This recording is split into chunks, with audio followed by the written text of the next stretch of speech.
حضرت عائشہ صدیقہ رضی اللہ تعالیٰ عنہ فرماتی ہیں میرے پاس ایک عورت آئی تو میں نے اس کے ساتھ 2 بیٹیاں تھی اس کی، میرے پاس 3 کھجوریں تھی، میں نے اس بی بی کو دے دی،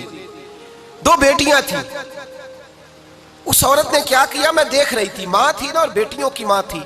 اس نے پہلے ایک ایک کھجور دونوں بیٹیوں کے منہ میں ڈالی، اور پھر جو کھجور اس کے پاس بچ گئی میرا خیال تھا یہ کھائے گی، لیکن اس ماں نے اس کھجور کے 2 ٹکڑے کیے اور وہ بھی اپنی بیٹیوں کے منہ میں ڈالے۔ حضرت عائشہ صدیقہ فرماتی ہیں اس کا عمل اتنا حسین تھا،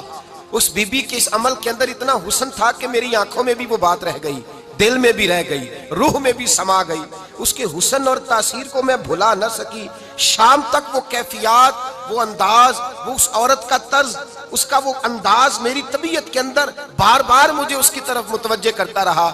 شام کو محبوب تشریف لائے، نبی کریم صلی اللہ علیہ وسلم شام کو جب تشریف لائے تو حبیب پاک علیہ السلام کو میں نے بتلایا، میں نے کہا حضور بی بی آئی تھی، اس کا چہرہ بتا رہا تھا کہ بھوکی ہے، لگ رہا تھا کئی دنوں سے کھانا نہیں کھایا، 3 کھجوریں تھی ہی میرے پاس 3، 2 بیٹیوں کو دے دی، وہ کھا سکتی تھی، لیکن یا رسول اللہ صلی اللہ علیہ وسلم اس نے کھائی نہیں، وہ بھی کھجور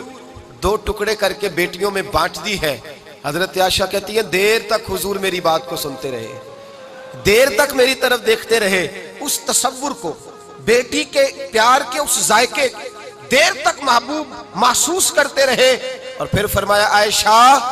جو دنیا میں بیٹیوں کی وجہ سے آزمایا جائے گا، جب قیامت کا دن آئے گا تو رب اس سے حساب نہیں لے گا، بے حساب ہی جنت میں داخل فرما دے گا۔ اللہ پھر اس سے حساب نہیں لے گا جو بیٹی کے سبب سے آزمایا جائے۔ یعنی حضور نے باپ کو کہا کہ بیٹی کو مصیبت نہ سمجھنا،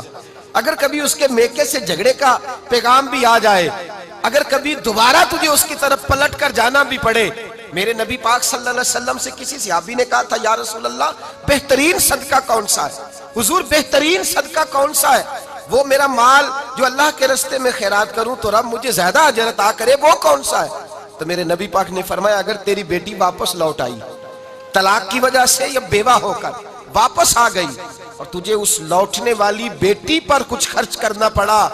تو تیرے رسول کا وعدہ یہ ہے کہ اللہ تجھے اس روپے پر سب سے زیادہ اجر عطا فرمائے گا، اس پیسے پر اللہ تجھے سب سے زیادہ۔ انہیں بوجھ نہ جاننا، ان کی آزمائشوں پہ پریشان نہ ہونا۔ گھر کبھی بیٹی کا پیغام آ جائے کہ اس کو پھر سے یہ تکلیف ہوئی ہے، باپ سمجھنے لگا تھا کہ میں تو فارغ ہو گیا، نکاح کر کے میں فارغ ہو گیا، پھر اگر کبھی اسے پیغام آئے تو میرے مصطفیٰ کریم نے فرمایا وہ پریشان نہ ہو، وہ دکھی نہ ہو، بلکہ جو بیٹی کی وجہ سے آزمایا جائے گا اس سے تو حساب ہی نہیں لیا جائے گا، اللہ بغیر حساب ہی جنت عطا فرما دے گا۔ اتنا بڑا مقام، اتنی بڑی عظمت اور فضیلت اللہ کے رسول نے بیٹیوں کے ماں باپ کو عطا فرمائی۔